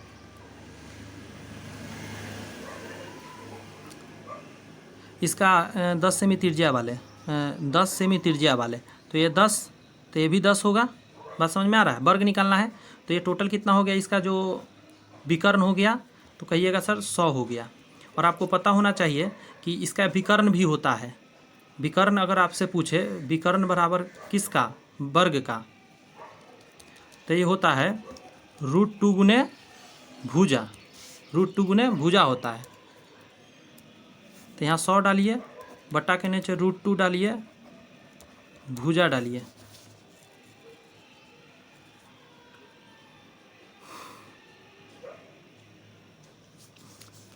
अब स्क्वायर कर देते हैं तो क्षेत्रफल आ जाएगा। भुजा का स्क्वायर क्या होता है, वर्ग का क्षेत्रफल होता है ना, तो यहाँ हो जाएगा कितना 4 0, नीचे 2 आ जाएगा, 2 से काटेंगे 5 बार में 5000। कहाँ गलती कर रहा हूँ, 1 सेकंड दीजिए मुझे। 10 सेमी त्रिज्या वाले वृत्त के काटे जा सकने वाले सबसे बड़े वर्ग का क्षेत्रफल बताइए। तो त्रिज्या है 10, तो इधर भी 10, तो विकर्ण हो गया, अच्छा सॉरी विकर्ण 20 होगा, सॉरी दोस्त। तो 400 आ जाएगा, यहाँ 400 आ जाएगा, तो 400 का आधा 200, आंसर क्या हो जाएगा 200। मिस्टेक कर गया था, माफ़ी चाहते उसके लिए। 32 हैं 10 सेमी लंबाई और 8 सेमी चौड़ाई वाले आयत से काट जा सकने वाले सबसे बड़े वृत्त का क्षेत्रफल क्या होगा। यहाँ से वृत्त सबसे बड़ा जब काटने चलिएगा आप तो जानते हैं ये जो इस तरफ से ये 4 होगा और यहाँ 4 होगा, त्रिज्या 4 होगा इसका वृत्त का, क्योंकि हमको लंबाई से कोई मतलब है ही नहीं, चौड़ाई पर ही अटक जाएंगे हम, लंबाई ज़्यादा रहने से क्या होगा। तो ये 8 है और ये पूरा 10 है, तो इससे कोई मतलब नहीं है, 8 से काम हो गया, ये हमारा 4 आ गया, इसका क्या हो जाएगा त्रिज्या, तो πr²। तो हम जानते हैं वृत्त की त्रिज्या ही पूछा था, तो 4 आंसर हो जाएगा। 33 नंबर का रहा है क्वेश्चन, इतना का परिमाप क्या है। परिमाप निकालने के लिए सबको जोड़ना पड़ेगा आपको। ये पूरा 20 है, 20 21 22, यहाँ तक 22। पहले डंडा निकाल लेते हैं कौन कितना है। यहाँ से यहाँ 6 है, ये 4 है। अब ये 3 किसका दिया है, इसका दिया है, इसका दिया है, यही प्रॉब्लम इसमें होता है। ये 2, ये 5, ये 3, अच्छा इसका ही दिया होगा।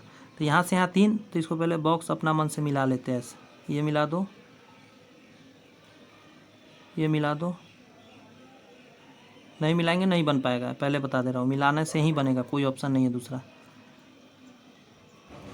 ये 3 है तो ये 3 हो जाएगा,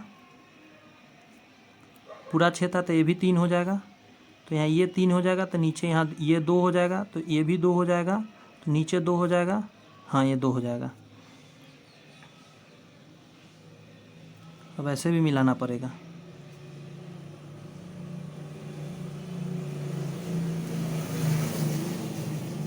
यहाँ से यहाँ पता ही नहीं है, पूरा 20 है, ठीक है, पूरा 20 है। यहाँ कितना होगा, बड़ा लोचा इसी में हो जाता है। इसका लंबाई तो दिया नहीं है, कितना माना जाए। यहाँ भी नहीं दे रखा है ना ऊपर, ये 3 इसका है, इसका भी नहीं दे रखा है, इसका भी नहीं दे रखा है।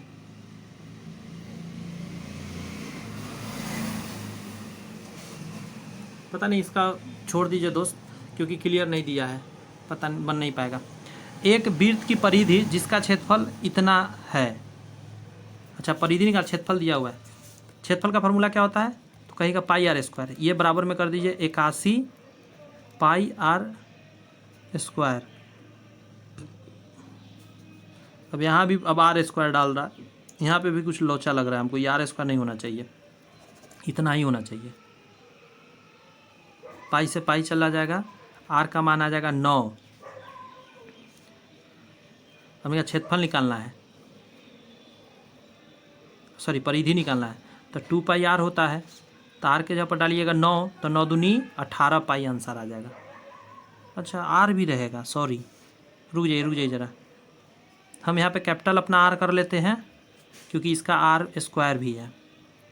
पाई से पाई गया, तो एगो आर यहाँ पे साथ में आ जाएगा 9 के साथ, तो यहाँ पे एगो ये कैपिटल आर लिखना पड़ेगा हमें, तो यहाँ पे 9 आर लिखेंगे।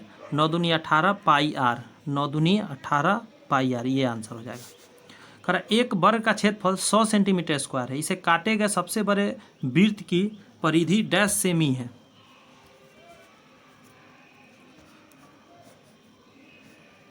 इसमें से ऐसे काटना है,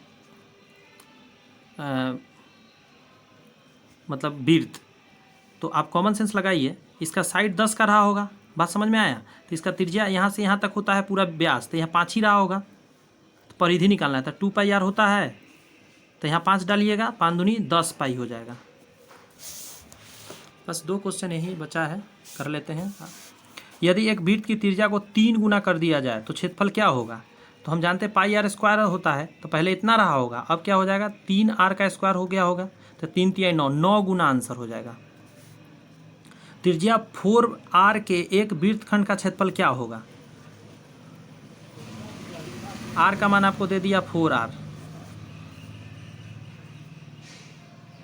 अर्धवृत्त है, अर्धवृत्त है, तो आपको 4 पाई आर तो पता ही है, क्षेत्रफल निकालना है, तो हम जानते हैं पाई आर स्क्वायर होता है, इसको बटा में 2 करना पड़ेगा। पाई रहने देते हैं, आर के जगह पर डालते हैं 4 आर का स्क्वायर, बटा में 2 रहने देते हैं, तो पाई 4 चौक 16 गुने आर स्क्वायर बाई 2 से कटेगा 8 बार में, 8 pi r square, 8 pi r square, 1 number. यहाँ पे दोस्त कंप्लीट होता है आपका। आपसे इतना ही रिक्वेस्ट करेंगे, अगर आपको समझ में आया है, अच्छे लगे हैं मेरे पढ़ाने का अंदाज, तो लाइक कर दीजिए वीडियो को, चैनल सब्सक्राइब करके बेल आइकन जरूर प्रेस कर लीजिए, ताकि आने वाला वीडियो आप तक आसानी से पहुंच सके और आप अच्छे से अपना बेस मजबूत करते हुए बीपीएससी 4.1 में 1 सीट पक्का कर सके। मैं रोहित कुमार विदा लेता हूं। All the best, bye bye, thank you.